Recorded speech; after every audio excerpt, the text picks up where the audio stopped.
बांग्लादेश में एक बार हालात फिर बिगड़ गए हैं।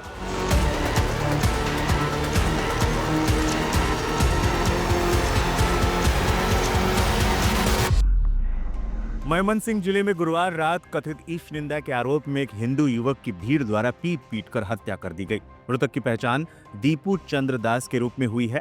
वो एक ड्रेस फैक्ट्री में कर्मचारी था और भालुका उपजिला के डुबालिया पाड़ा इलाके का रहने वाला था। पुलिस के मुताबिक स्थानीय लोगों के एक समूह ने उस पर पैगंबर मोहम्मद के खिलाफ कथित आपत्तिजनक टिप्पणी करने का आरोप लगाया और रात 9 बजे उस पर हमला कर दिया।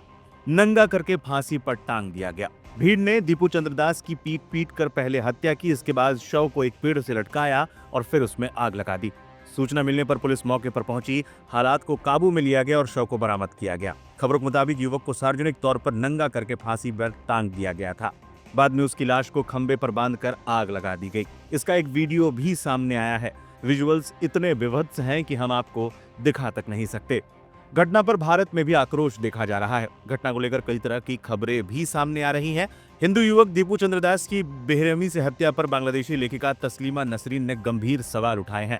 तस्लीमा ने सोशल मीडिया पोस्ट करते हुए बताया कि दीपू चंद्रदास, जिसे कट्टरपंथियों ने मार डाला, वो पुलिस की हिरासत में था। इसका वीडियो भी उन्होंने अपने अकाउंट पर शेयर किया, जिसमें डरा सहमा दीपू पुलिस की कस्टडी में नजर आ रहा है। तस्लीमा के अनुसार दीपू ने पुलिस को बताया था कि वो निर्दोष है और उसने पैगंबर के बारे में कोई टिप्पणी नहीं की थी, लेकिन पुलिस ने उसके सहकर्मी के खिलाफ कोई कार्रवाई नहीं की, उल्टा दीपू को हिरासत में ले लिया। तस्लीमा नसरीन ने सवाल किया कि जब दीपू पुलिस को हिरासत में था तो वो कट्टरपंथियों के हाथ कैसे लगा? क्या कट्टरपंथी उसे पुलिस से छीन कर ले गए या पुलिस ने उनके हवाले ही कर दिया?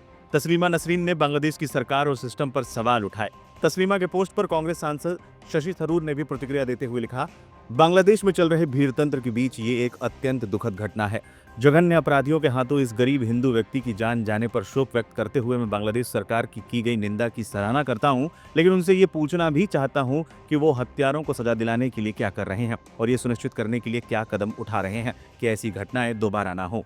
इस किस्म की मॉब रूल जो किया जाता है, ये बिल्कुल नहीं चलना चाहिए हमारे पड़ोस देश में। और ये भी है कि हमारी स्थायी कमेटी जो है संसद में, पार्लियामेंट्री स्टैंडिंग कमेटी विदेश कार्यक्रम, हम लोग भी बोले थे कि हमको अच्छे रिश्ता चाहिए बांग्लादेश के साथ। हम तो चाहते हैं कि बांग्लादेश में सब कुछ स्टेबल तरह से जाए। उनका चुनाव भी आने वाला है फरवरी महीने में और हम चाहते हैं कि वहां लोकतंत्र वापस आए। लेकिन इस हाल में जैसी चीजें चल रहे हैं, यह बहुत चिंतित बात है। भारत के लिए हम तो ऐसे संतुष्ट नहीं हो सकते और हम उनसे संपर्क लेकर सरकार से कहना चाहेंगे कि इस किस्म की चीजें नहीं होना चाहिए। एक उदाहरण आपको दे दूं तो बांग्लादेश के लोग चाहते थे कि वीजा ज्यादा मिल जाए भारत को आने के लिए। सब लोग आना चाहते हैं, या मेडिकल अपॉइंटमेंट्स के लिए, या लोगों से मिलने के लिए, शॉपिंग करने के लिए, जो भी है। और बहुत शिकायतें मिले थे हमें पिछले साल की वीजा आप लोग बहुत कम कर दिए हैं। अब तो हम वीजा को नॉर्मलाइज कर रहे थे और देखिए कल की ये दुर्घटनाओं के कारण हमारे 2 असिस्टेंट हाई कमीशन वीजा देने बंद करना पड़ा। तो इस किस्म के चीजों दोनों देश के लिए अच्छा नहीं है और बांग्लादेशियों को भी काफी तकलीफ देते हैं। तो हम चाहते हैं कि वहां शांति समाधान आ जाए। मामले पर कांग्रेस सांसद प्रियंका गांधी ने भी एक्स पर पोस्ट करते हुए लिखा, बांग्लादेश में हिंदू युवक दीपू चंद्रदास की भीड़ द्वारा बर्बरतापूर्ण हत्या का समाचार अत्यंत चिंताजनक है। किसी भी सभ्य समाज में धर्म, जाति, पहचान के आधार पर भेदभाव, हिंसा और हत्या मानवता के खिलाफ अपराध है। भारत सरकार को पड़ोसी देश में हिंदू, ईसाई और बौद्ध अल्पसंख्यकों के खिलाफ बढ़ती हिंसा का संज्ञान लेना चाहिए और बांग्लादेश सरकार के समक्ष उनकी सुरक्षा का मुद्दा मजबूती से उठाना चाहिए।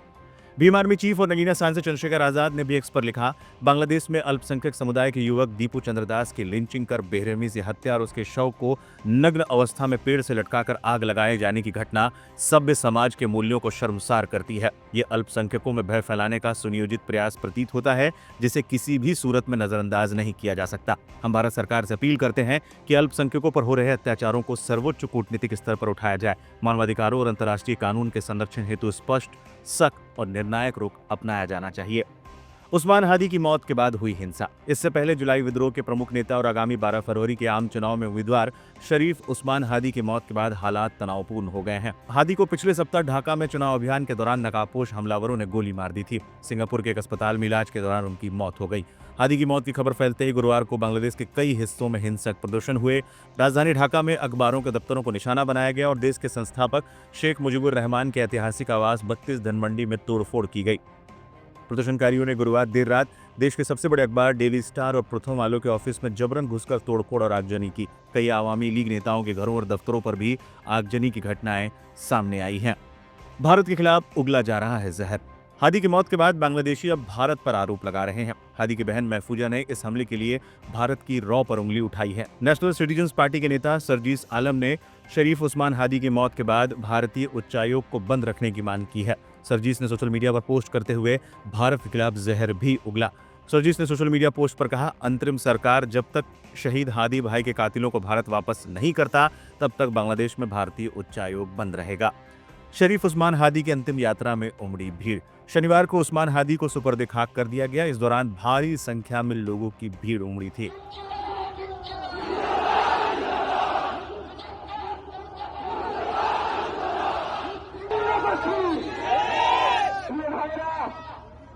আপনারা জানেন শরীফ ওসমান হাদিকে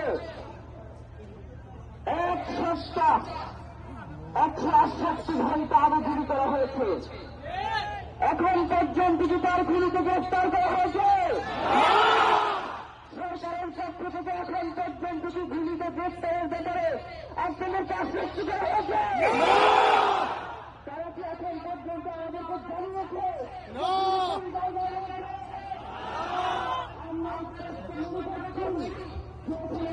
इससे पहले दिल्ली में भी बांग्लादेशी दूतावास में झंडा झुका हुआ था।